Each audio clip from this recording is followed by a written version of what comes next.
Yo, une minute pour voir comment bien jouer une main en défense de blind contre un reg espagnol bien aggro. Il open 2.2. Ici, il faut savoir que As-Dame, c'est pas forcément un 3 bet. Surtout contre un gars aggro, on va bien aimer vouloir call cette main en big blind, toucher une main et laisser le gars faire ses bluffs. Donc on call.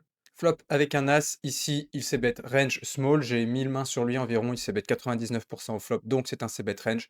Ici, plutôt un call, pareil. Je sais qu'il va trop de barrel ses rois-dames, ses dames 10, ses bluffs sans équité, etc. Donc je vais plutôt call pour le laisser bluffer vu que je sais que c'est un profil agressif. Raise me dérangerait pas, mais on va plutôt suivre une logique ici de le laisser agresser. J'ai collé préflop pour toucher une bonne top pair et pour le laisser spew. Donc je rentre dans mon plan. Turn, il overbet, c'est standard ici sur cette turn. C'est lui qui a un avantage avec les deux as, les deux valets, etc.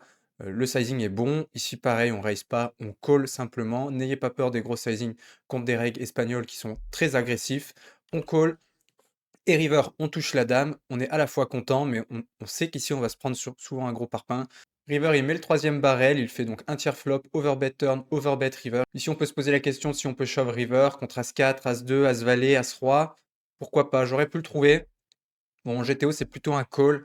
En pratique, peut-être que j'aurais peut-être dû faire all-in. En tout cas, on ne fold pas ici de paire. Il y a suffisamment de bluffs chez vilain comme des hauteurs rois, des transfo bluffs, des value cut, etc. pour coller. On colle tranquillement.